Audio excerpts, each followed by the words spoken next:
Topic came up yesterday, and it's something that's been talked about for quite a while, but now we're finally getting to delve into the details of possible deconsolidation vote. Yes, and Lafayette City Parish Council member Bruce Conque joining us on the line today. Sir, thanks for joining us. We appreciate it. Oh, thank you for giving me the opportunity and also accommodating my schedule. Well, no problem. We appreciate it because we would like to know, there was a lot of discussion yesterday during our Winging It Wednesday program.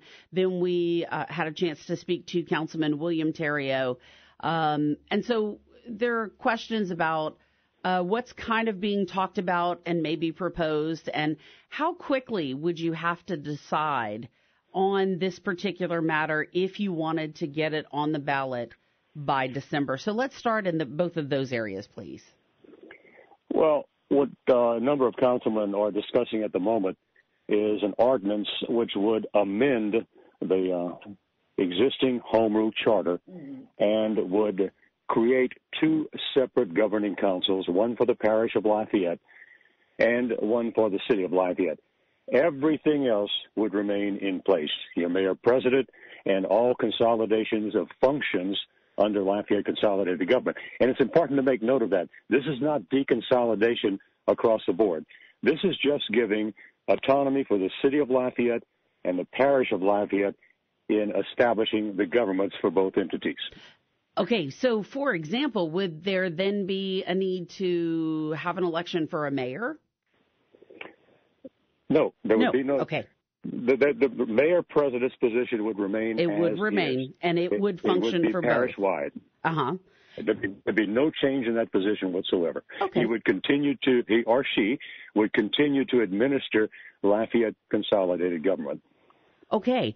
And what about, so there were some questions about what people had heard talk about was having 5 members for the Lafayette City Council, if you will, and 5 members for parish council. Can you kind of expand upon that?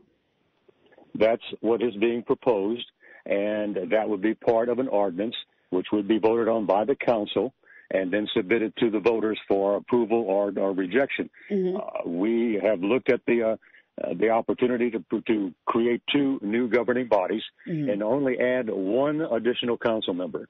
And the reason we have to do that is that you don't want a council with an even number of members because that creates issues when you have votes. So 5 and 5 we think is a good working number. In the city of Lafayette, for example, that breaks down to about 25,000 people per district, which is what exists today, for example, in my district. And then, of course, 5 for the parish, divided the population of 250,000 by 5, and that's what you would have. But if I may, real quick, yes, people who know my past and my involvement in seeking an autonomous government for the city of Lafayette know my position. I firmly believe the city of Lafayette must have exactly what every other municipality in Lafayette Parish has, its own governing body. That's what I've been asking for since 2010. But what is significant is my change in thought is that the parish is just as much in need of an autonomous government as the city of Lafayette. We have so many issues at the parish level that need to be addressed by a body dedicated to that purpose, focused on addressing issues that impact the entire part of the parish. What's interesting is that as we looked at the existing home rule charter, everybody throughout the years has always referred to the unincorporated area of the parish under LCG. Yeah. In the charter today, there is no word unincorporated. Well, that's very interesting. We serve as a parish governing body. So it's been merely a gentleman's agreement over the years that LCG would oversee operations of the city of Lafayette and the unincorporated area. The home rule charter does not make a definition of that area. It's the parish of Lafayette. So if it's the parish of Lafayette, if we're looking at drainage, if we're looking at roads, if we're looking at bridges, our feeling is the parish is entitled to its own governing body as well as the city of Lafayette. Mm-hmm. So a couple of people were also asking yesterday the numbers, like 25,000, as you were saying, for each of the different 5 districts. But there was a question about minority voters and how it would all be split up. Is there anything like in the background right now, something that people might be working on plan-wise?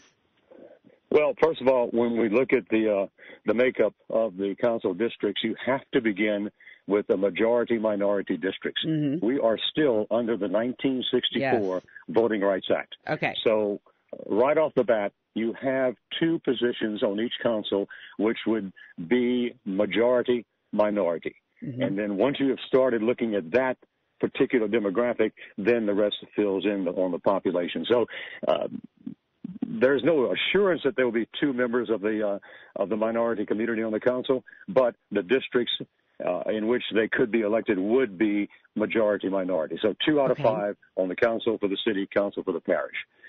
That goes back to 1964. Mm-hmm. Nothing has changed. We're still subject to those laws. Mm-hmm. And going back to your earlier question about the timeline, yes, sir. What we are looking at now is that we would like to have on the ballot the charter amendments for the December 8th election. Okay. We think it's an ideal time, should have a good voter turnout, because we anticipate several issues. The sheriff's got his sales tax on the ballot. We have a potential property tax for fire protection in the unincorporated area. And there's also the opportunity perhaps for a runoff in the 3rd Congressional District race with Clay Higgins, and he's got numerous opponents, and there will probably be a runoff there. So it could be an election that really is appealing to the voters who will show up and vote on these critical issues. So, yes, Rob, I'm sorry. No, I just wanted to ask about term limits, because we do know there are some term limits that are, coming up with members of the council. Would this be considered a new government where those term limits would kind of be reset? We're starting all over again. If we approve these amendments, you have 2 new governing bodies, and is open to anyone who would like to seek election. Yeah. But does that give unfair advantage to those that might impact? So that it's not really, it doesn't affect you, Mr. Conque. It would not affect.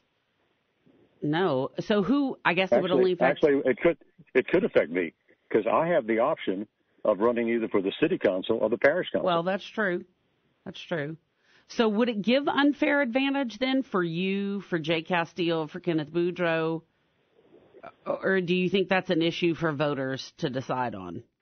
Well, the advantage is not any more so than exists today. I'm going to run for re-election. Well, that puts me in an advantageous position because I'm an incumbent running for re-election. There's really that much of a difference. Mm-hmm. What about, we have 2 ladies on the council now. Waited a long time to get those ladies. Any thought there? I think that Liz and Nanette are in districts that currently are majority City of Lafayette constituency. Mm-hmm. And I think that their chances are just as good under a city council as they are today under a city parish council. But that, of course, has to be determined by the voters. Now, one of the things that was talked about earlier this week with Kenneth Boudreaux and Jay Castile, when they, I believe it was a KATC interview I was looking at, or a news package, they were speaking of the idea that it wouldn't really cost taxpayers much more. But would it? I mean, if you have to have dual meetings, or we just continue sharing that personnel? Correct. The additional expense that we see will be whatever we would pay the one additional council member that would be added to that roster for the 2 council positions, the 2 councils. In our preparations, we are looking at the existing council staff and their ability to provide services to both councils. Mm-hmm. The way our staff is currently comprised is that we have actually 2 administrative assistants. One works with the so-called city council members, and the other one works with the rural council members. So mm-hmm. there really wouldn't be that much difference. One works with 5 today, the other works with 4. As we propose it, they would both work with 5 council members. So we've been talking about a variety of different issues, and we've been mentioning some of the pros. Do you foresee any cons with this? Well, you know my record, and the answer is no.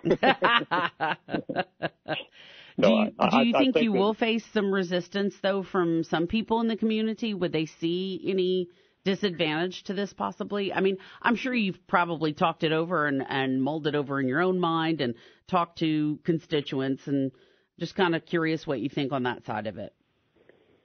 Well, as in any issue, there will be opposition. Yeah. But I think it's important to note, if we just look at the city of Lafayette, today, nearly half of the Lafayette parish population does not reside in the city of Lafayette.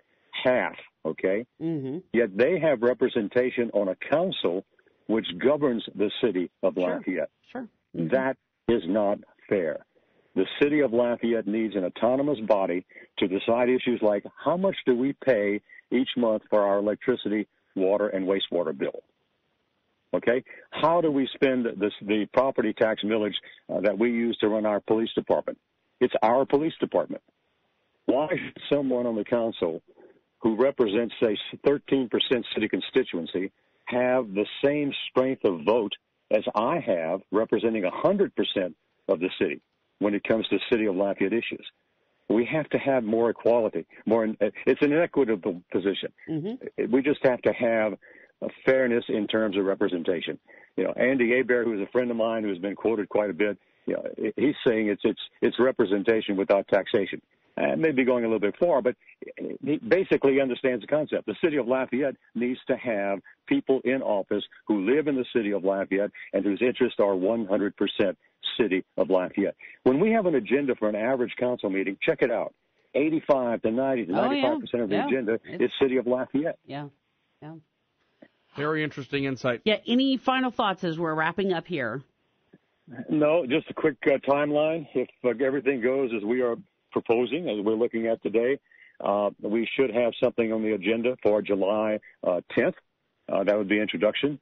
And those of you who follow the council, the vote on this will be a little bit different. We actually have to have 6 out of 9 votes to approve the amendment. And if it's introed successfully on July 10th, we would be back on July the 24th for final. And ordinance will include the district maps for each of the councils. So everything will be on the table, we hope, for the July 10th council meeting, including where would everybody be in terms of the new council. By the way, it's important that we do that because once with approval in December, the next election cycle would actually put the plan into reality. So next fall, those of us who are running will know whether we're running for the city council or the parish council, and those of us who are successful would begin serving in January of 2020. So do you want to say whether or not you are for sure running and whether it's going to be city or parish? Oh, there's just checking. Come on now.